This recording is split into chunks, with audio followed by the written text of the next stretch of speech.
Shalom, puji Tuhan dalam acara Menara Doa atau doa malam kita kali ini saya angkat sebuah tema 1 jam saja. Dan untuk itu mari kita berdoa, siapkan hati dan pikiran kita sehingga kita bisa menangkap apa menjadi pesan Tuhan untuk kita dalam doa kita malam ini. Mari kita berdoa. Bapa kami dalam sorga, sungguh kami bersyukur buat kesempatan yang boleh Kau berikan bagi kami untuk masuk dalam malam doa. Biarlah dalam malam doa ini kami boleh mendasari doa-doa yang kami panjatkan lewat firman-Mu yang boleh kami terima. Terima kasih, kami bersyukur dan kami berdoa. Mohon urapan Tuhan, hamba-Mu yang sangat terbatas boleh Kau pakai menjadi alat-Mu. Dalam nama-Mu Tuhan Yesus kami berdoa. Haleluya. Amin. Puji Tuhan, Bapak Ibu Saudaraku yang saya kasih, mengapa saya mengangkat tema 1 jam saja? Kita melihat konteksnya. Apa yang saya sampaikan ini, konteksnya Tuhan Yesus di Getsemani. Dan kita tahu Tuhan Yesus datang ke dunia, sederhana saja ya, beliau datang untuk mati. Karena apa? Tanpa kematiannya, maka tidak ada keselamatan bagi manusia. Jadi misinya adalah mati di salib untuk menebus dosa manusia. Dan kita tahu, beliau adalah satu-satunya jalan ya untuk menjadi alat penebus dosa tersebut. Kenapa demikian? Karena tidak ada seorang manusia pun yang dapat menjadi sarana untuk menjadi sang penebus. Karena semua manusia berdosa. Yesus tidak. Ya, dia tidak lahir secara biologis. Walaupun memang dia gunakan sarana lewat Bunda Maria. Tapi bukan hubungan suami istri. Artinya tidak ada perjumpaan antara sel sperma dengan sel telur. Hanya pinjam.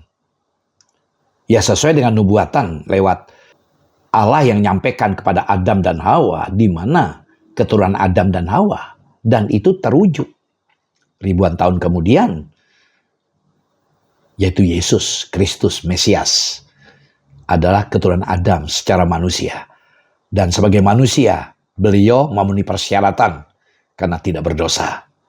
Nah, sebagai manusia beliau sadar mati di salib itu sesuatu yang tentu tidak enak kan. Siapa yang suka menderita? Dan salib itu lambang kehinaan. Dan dia harus dihukum pada dia benar. Ya kan? Dia benar. Namun saya melihat di sini dia lakukan sesuatu yang luar biasa. Sampai di atas kayu salib dia berkata, tetelestai, sudah selesai. Dia menyerahkan nyawanya. Dan itu sangat ditentukan dari kemenangan yang beliau peroleh di Getsemani ketika dia berdoa. Jadi saya merasakan doa itu sesuatu yang penting. Sesuatu yang penting yang perlu kita responi. Kita melihat sekarang Yesus bertanya pada murid-muridnya dalam Matius 26 ayat 40. Setelah itu ia kembali kepada murid-muridnya itu dan mendapati mereka sedang tidur. Dan ia berkata kepada Petrus, tidakkah kamu sanggup berjaga-jaga 1 jam dengan aku? Tuhan Yesus menyadari ini sebuah perjuangan yang begitu berat untuk menjalankan misi mati di salib. Dia membawa ketiga teman yang paling dekat, ring 1, yaitu Petrus, Yohanes, Yakobus. Teman yang paling dekat, yang punya empati, rasa simpati, yang harus memberikan support, dukungan. Dengan mengajak ketiga teman ini paling tidak ada sharing, berbagi beban. Tetapi Yesus mengambil sebuah posisi tempat untuk berdoa. Ketika dia terbangun dari doanya, atau bangkit dari doanya, dia melihat ketiga temannya sedang tidur. Beliau berkata, tidakkah kamu sanggup berjaga-jaga 1 jam dengan aku? Yesus sadar memang. Berdoa itu sesuatu yang gak gampang. Ditambah dengan kelelahan mereka. Yang kurang istirahat. Tentu butuh tidur. Nah, pernyataan Tuhan 1 jam saja. Tidakkah engkau sanggup berjaga-jaga 1 jam saja? bersama dengan aku. Ada 3 hal yang coba saya pikirkan dari ayat ini. Pertama, kesempatan tidak bisa diulang. Boleh saya bandingkan Kolose 4 ayat 5, hiduplah dengan penuh hikmat terhadap orang-orang luar, pergunakanlah waktu yang ada. Ini menarik, dikorelasikan bagaimana kita hidup ya dengan orang luar dan tentang menggunakan waktu. Jadi menarik, kita diminta menjadi orang yang bijaksana terhadap orang luar. Siapa orang luar? Orang yang di luar Tuhan Yesus. Rupanya cara kita menggunakan waktu akan memberikan pengaruh. Bagaimana kita bersikap terhadap orang di luar Kristus. Perhatikan, hiduplah dengan penuh hikmat. Kata hikmat dari kata Sophia. Kata Sophia itu artinya kebijaksanaan, pengertian, kecerdasan, atau hikmat Allah. Artinya pikirannya itu pikiran yang dari Allah. Tidak sekedar pintar, tidak sekedar cerdas. Jadi apa yang Tuhan mau kita lakukan, itulah makna kata hikmat. Dalam versi bahasa Inggris versi TEF, dikatakan jadilah bijaksana dengan caramu bertindak. Dan ditulis dalam bentuk waktu present aktif imperatif. Artinya selalulah memimpin dirimu dengan bijaksana. Jadi kita perlu memimpin diri kita dengan bijaksana.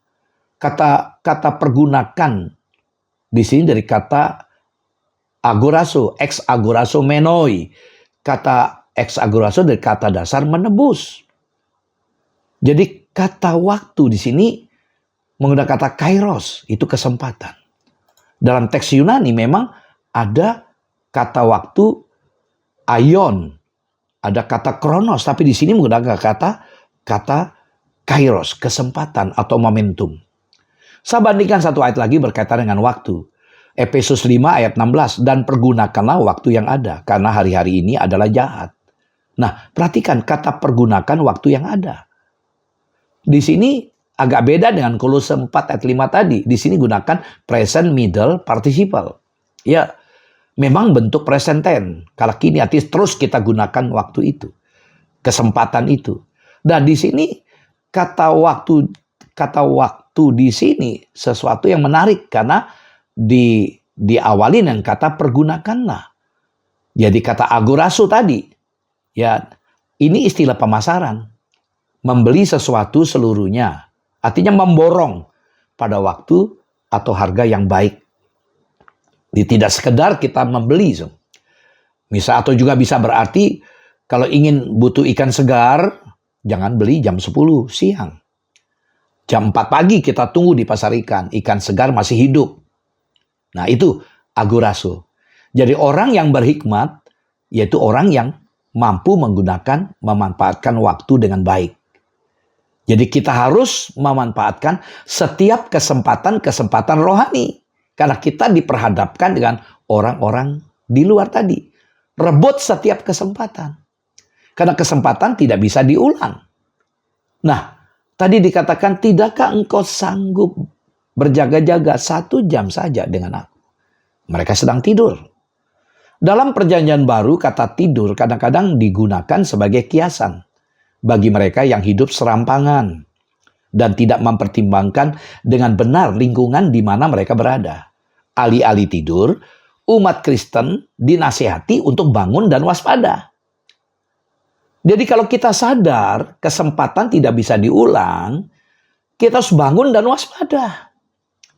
Sebagaimana Paulus dalam Roma pasal 13 ayat 11. Hal ini harus kamu lakukan karena kamu mengetahui keadaan waktu sekarang. Yaitu bahwa saatnya telah tiba bagi kamu untuk bangun dari tidur. Sebab sekarang keselamatan sudah lebih dekat bagi kita daripada waktu kita menjadi percaya. Perhatikan di sini. Perhatikan di sini. Jadi kita harus mengetahui keadaan waktu kita sekarang. Dikatakan saatnya telah tiba bagi kamu untuk bangun dari tidur. Artinya ini waktunya kita bangun, jangan tidur. Ya kan? Kita harus gunakan waktu kita itu. Nah, Efesus 5:14. Itulah sebabnya dikatakan bangunlah hai kamu yang tidur. dan bangkitlah dari antara orang mati dan Kristus akan bercahaya atas kamu. Tuhan ingin kita berikan pengaruh dalam hidup kita. Dan Tuhan ingin bekerja. Ya, supaya kita jadi alatnya. Karena itu jangan kita tidur. 1 Tesalonika 5 ayat 6. Sebab itu baiklah jangan kita tidur seperti orang-orang lain. Tapi berjaga-jaga dan sadar. Nah, ini hal yang perlu kita pahami. Intinya, belajar menghargai waktu. Waktu itu emas. Kita lihat bagian akibatnya. Ketika murid gagal menunjukkan loyalitas, pengabdian, pengiringan, pengikutan mereka kepada gurunya. Saat murid-muridnya ditangkap, justru mereka lari, menghindar. Tidak ada kekuatan. Mereka tidak mampu. Ya, betapa pentingnya berdoa bagi kita. Dengan kita berdoa, kita sadar, saya sangat terbatas. Saya lemah. Saya tidak mampu. Saya butuh kekuatan dari Tuhan. Puji Tuhan. Yang kedua, tetap siaga. Matius 26:41. Yesus melanjutkan perkataannya. Berjaga-jagalah dan berdoalah supaya kamu jangan jatuh ke dalam pencobaan. Roh memang penurut tapi daging lemah. Ini menarik. Saya sudah katakan tadi, yang tidur bangun. Artinya tetap berjaga-jaga dan berdoa. Karena tujuannya apa? Supaya jangan sampai kita jatuh. Saya begitu yakin semua kita ingin melakukan hal-hal yang baik. Tidak ada dari kita ingin melakukan yang jelek. Ya, karena itu dikatakan roh mampu penurut, tapi daging lemah. Kita nggak punya kemampuan. Nah, saudara, kata berjaga-jagalah di sini dari kata Gregoriu, berwaspada. Arti selalu siaga. Kita lihat. Nah, nggak mungkin kita tidur bisa siaga. Orang yang bersiaga itu walaupun dia ngantuk, dia berat, dia tetap berjaga-jaga.